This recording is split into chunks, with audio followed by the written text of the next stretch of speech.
r/Nosleep. Posted by u/RisingMac. I'm a nurse on the 8th floor of my hospital, and last night my patient jumped out his window. His body was not found. I'm a nurse working night shift, and last night was absolutely unreal. My patient jumped out his 8th floor window seemingly to his death, but as the title states, we did not find his body. I'm pretty sure I know why. It all started at the end of last week. I went to work as usual, and he was my last patient I needed to get report on. The patient's story seemed pretty cut and dry. He was a young guy in his late 20s, and usually young patients like this tend to be pretty easy. He was actually for a couple days. "What's he here for?" I asked the nurse leaving. "It's kind of bizarre," she started. "So he was at a rave of some kind, you know how those are. Anyway, according to the patient, he met a girl that was pretty goth, but in his words super hot. She drugged him and he woke up the next morning." "Date raped?" I asked. I started to bring up his lab results for his stay. "Yeah, blood tox came back positive. He doesn't think he was raped though. He woke up and his clothes were all still on and according to him didn't appear to have been removed. He also said he didn't feel like he had had sex when he woke up." They take his wallet?" "No. That's what's so bizarre. All his cash was still there and his cards. She bit him though. He has multiple bites along his left arm." "Bites?" I asked. "Yeah, definitely human bites. They broke the skin, that's why he went to ER. They were looking pretty red and he said he didn't feel right, so they gave him some 4 antibiotics to start and were going to release him on orals, but he actually started feeling and looking worse after the meds, so they admitted him," she said. "So what's he got going on now?" I asked. "He's doing pretty well in there. He's up independent. Most patients aren't allowed to get up without staff in case they might fall, and they keep checking his levels daily." "His labs look great," I said. "Why is he still here?" "His vitals have been wonky," she started. "He has to have an infection somewhere, they're thinking, because every day it seems like he's a little more Brady, low heart rate, and his temperature has slowly been dropping as well. His blood pressure has slowly been going down too. Like you said, his labs are fine, so whatever it is, nobody seems to know. These antibiotics don't seem to be doing anything. This is not uncommon at all. Whenever these doctors don't know what's going on, throw antibiotics at it." "Something viral maybe?" I asked. "Must be, just don't know it yet. Could even be cancer, so oncology was consulted just in case. He's also not eating and drinking well. His 4 is running normal saline at 100 milliliters per hour, otherwise he's not really been eating or drinking much of anything." All in all, this was weird, but it didn't faze me at all. Sometimes patients are like an episode of House. It takes a week in the hospital to finally figure out what the hell is going on. Anyway, I go on about my day and go to see this guy first. He has virtually no meds to give being so young, so I figured I could get him done quickly. I did my usual bullshit introduction and wrote my name on his board before checking him out. The bites were pretty major, but they looked a lot better than I was expecting. It was probably a good idea he got that initial run of antibiotics. People's mouths are nasty. I took his vitals and they were slightly concerning. His heart rate was down to 58. 60 to 100 is considered normal range, and when he had come in I saw that he was around the 85 range. 58 itself wouldn't necessarily be concerning since some people are in the 50s normally, but for him it seemed low. "Yeah, they keep telling me my numbers are a little lower every day," he told me. "I mean, I feel okay for the most part. I'm just not really that hungry lately. Food smells good, but I just don't want to eat it. Also I feel kind of thirsty, but water and pop just don't do anything for it." "I know, you don't need me coming in here as the 900th person to tell you you need to eat. I see your weight is slightly down too," I told him. This wasn't uncommon either. We see a lot of young people who were perfectly healthy one day, then don't feel right, go to the ER, then find out they're full of cancer. I then finished his vitals. His temperature was 36.0 Celsius, about 96.8 in Fahrenheit.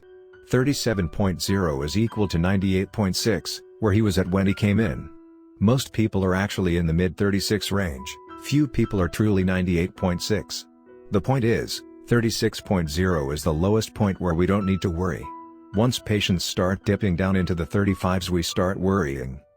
His blood pressure also was 94/52, he had been right around the normal 120/80 at admission. There was no doubt about it, something was wrong. But what could it be? Normally people's lab values at least paint a picture of what it could be, but this guy's were fine. After I was done with my assessment I went to my next patient and about my night. That night was pretty uneventful. He didn't call out for anything, but he was up most of the night. I told him we'd ask for a sleep aid for the next night. I will say that his midnight vitals were once again slightly lower than before. His temperature had dropped to 35.9, so I called the doctor and he said continue to monitor. His BP was 92/51 and the doc said the same, continue to monitor. 90s/50s is low but not considered the danger zone. Once it dips into the 80s we have a problem, and I thought to myself I'll be coming in tomorrow and that's where he'll be. His heart rate was also down to 56. I had a bad feeling about it, but there wasn't much we could do right then. I reported off to the same nurse from the night before. It's always nice when they are back so report goes quicker. I updated her on his declining vitals and said he'd like something for sleep when the doctor comes around, but other than that he was fine. He wouldn't be fine when I came back that night. I came back the next night and it had been a shit show with this patient that day. The nurse reported that he had called her in because he felt bad and she said he was white as a ghost. He said he had never felt as weak or fatigued as he did then and he was struggling to breathe. Now, normally this might be a sign of anemia, or low hemoglobin. She told me from the look of him and the symptoms he was describing it sounded like he needed a stat blood transfusion. Only problem was his hemoglobin level was perfect. They called a rapid response and literally everyone else thought the same. The doctor was hesitant to order a transfusion with a normal hemoglobin, but in the end he ordered 1 unit of packed red cells, with explicit instructions to stay with the patient the entire transfusion. Usually we only stay with them the first 15 minutes then check back at timed intervals. The problem with giving the blood with a normal hemoglobin is that his blood might become too thick, which could cause clots. I asked what his level went up to and she told me I wouldn't believe it. So he was 13.6 at the start. After it was done he only went up to 13.7. Huh? I asked. I mean, it wasn't unheard of for a transfusion to only raise their hemoglobin a small amount, but usually it was more than by 0.1. I guess that's good, right? She asked me. And it really helped. His color and strength came back and his post-transfusion vitals improved a little bit. So it sounds like it's probably cancer then, I added. If his hemoglobin had been low, like in the 6 to 7, it'd be a slam dunk he had cancer somewhere. His hemoglobin being normal was a real monkey wrench though in his case. Probably. Oncology has a bunch of CTs ordered for tomorrow morning. We wrapped up report with him still not eating. As far as she knew he hadn't eaten a bite of anything in 2 days. Also he likes the lights off in his room. He says the dark is therapeutic and it helps him relax and slow his mind. Don't open his shades in the morning either. He's not the first patient to ever tell us that. A lot of people like their rooms dark, so I didn't think anything of it. I saw him first again that night and we talked about it. Yeah man, I just felt so much better after that transfusion, he said. Yeah? I said. That's good. It's also nice it didn't raise your hemoglobin too much so we don't have to worry about that. Maybe I can get another transfusion soon, he added. This was a first for me, someone actually wants a blood transfusion. I had to tell him they probably won't do another one if his levels stay where they are. I took his vitals and they were good, only slightly lower than what the day nurse had put in. I also checked his bites. They looked the same and were definitely deep. Someone got him good with their canines, your larger, sharper teeth. So this chick drugged you then bit you a couple times? I asked him. She got you good. Dude, she was so hot. I know it's messed up, I'm not even into goths, but she seemed pretty nice. She actually texted me last night. She text you? I asked surprised. I'd be calling the cops on her ass. You should have told me, we'd call the cops for you. Nah, he said. I mean, she bit me a couple of times and that's fucked up, but she didn't molest me or fondle me or anything. I'd be willing to meet her again to ask her why the fuck she did what she did. I thought to myself I wouldn't go anywhere near that bitch, but that's me. He then read me the text. Sorry for the other night. Call me when you're ready, you'll know what I mean. What do you think she means? I asked. I don't know, man, he started. But I'm gonna call her when I'm outta here. I thought to myself, of course you are. Anyway, the rest of that night was again pretty uneventful. He was up all night again, said he wasn't even tired. Like, at all. He had literally zero desire to sleep. His morning vitals were down again, hovering just above the danger zone. I reported off that morning and went home. I was going to be off for 2 days and I wondered if he would still be there. It was a nice 2 days off. I went back to work and he was still there, but he was worse than ever. Oncology has nothing. The CT results they ordered show literally nothing. No cancers. What the fuck is going on with this guy? I asked rhetorically. His vitals are absolute piss. His pulse is down to 38, his temp is a wonderful 95.4 and his BP is 83/39. He's almost fucking hypothermic, I add.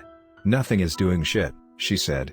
It's like he's septic but he literally has no infection, anywhere. How are his labs? I asked. He's refusing lab draws. Says he doesn't want to lose any blood since that transfusion made him feel better. He says he feels worse every time they draw him. I was definitely worried. If his vitals went any lower he was going to be ICU bound. He probably needed to be there now. I couldn't shake the feeling he was going to crash that night and it was going to be a shit show. He's super moody too, she added in her last part. The aide that floated, from another floor, this wasn't her home floor, didn't know him so she tried to open his shades in the morning and he literally ripped her head off. Almost had to call security because we thought he'd hit her. I got ready for the day and went in to see him.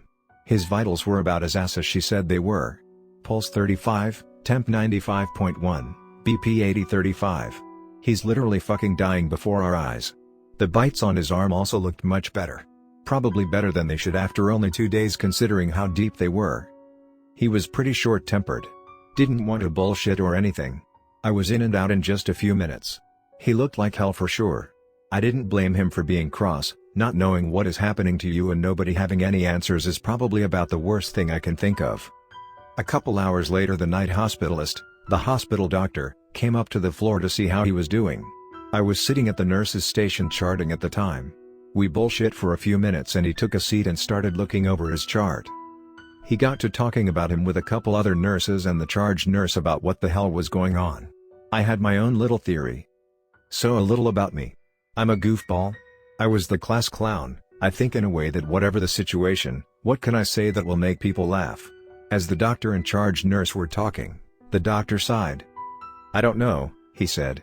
Who knows what the hell it is? Call the CDC. There was about a 5-second silence and I chimed in. He's becoming a vampire. They both turned to me and looked at me for a second before bursting into laughter. Is that your nursing diagnosis? The charge nurse asked. Doesn't eat or drink. Doesn't sleep, hates light now. With how much that transfusion helped it makes sense.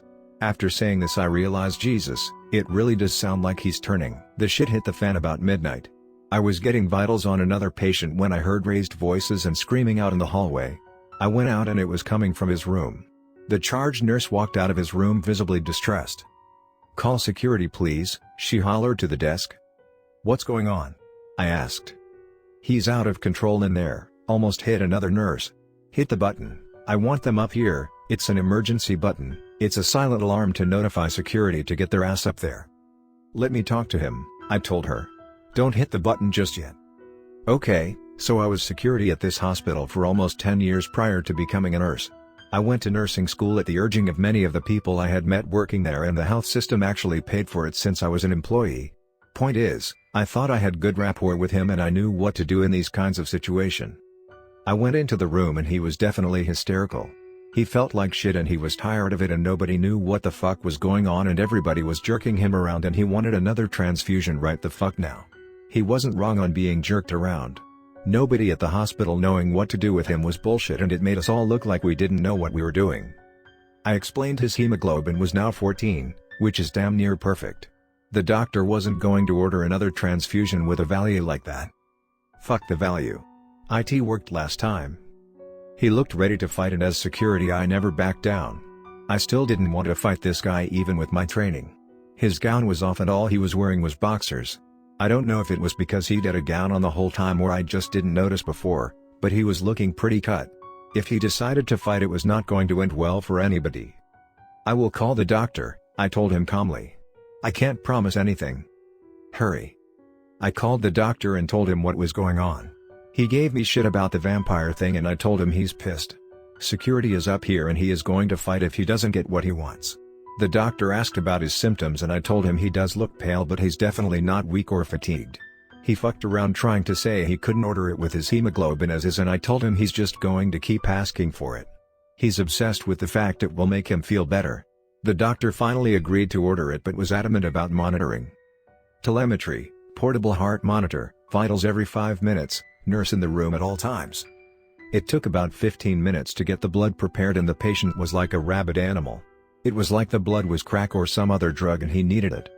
I went down and got it from the blood bank and came back up. Security was outside the room and the charge nurse was in the room trying to calm him down. He didn't see the blood bag in my hands. I started to hang the bag up on his forepaw and that was it. He was on top of me in a second. He had been at least 5 feet away from me and I literally didn't even see him move. He knocked me away with such force it felt like I'd been hit by a dump truck. I flew off my feet and onto my back. He yanked the bag off the pole and held it in both hands before taking a huge bite and sinking his teeth into it. He then inhaled deeper than I'd ever seen anybody inhale. Oh my god, what the fuck is he? The charge nurse started before cutting herself off. The 2 security guards rushed towards him. No, I yelled.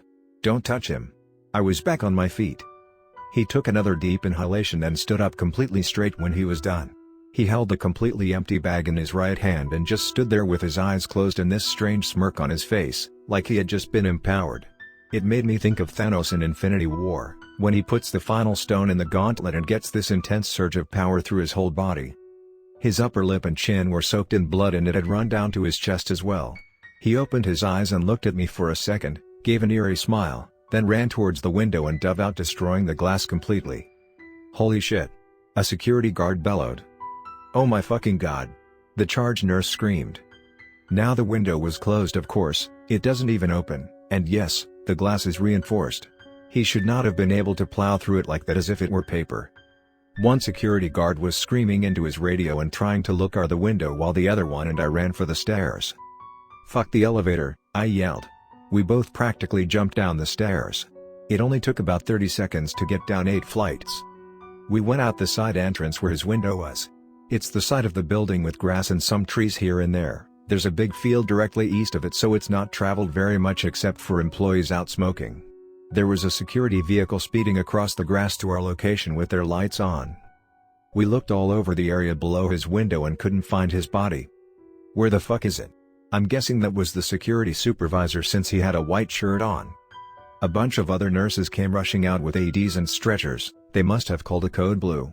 Under normal circumstances this would very much have been a code blue. Where is he? People frantically asked. What the fuck is going on? More people with flashlights and small spotlights showed up and the area got much brighter. Because of this I was able to notice a large indentation in the grass, about 20 feet from the building under where his window was. Like something heavy had fallen from high up and landed with a thud in the soft grass. Where is he? Someone asked when they saw me checking out the indentation. What, he just got up and walked away? Someone else asked. After falling 8 fucking stories? I don't fucking think so, someone added angrily. Call the fucking police, I guess. I mean, Jesus Christ, the security supervisor said.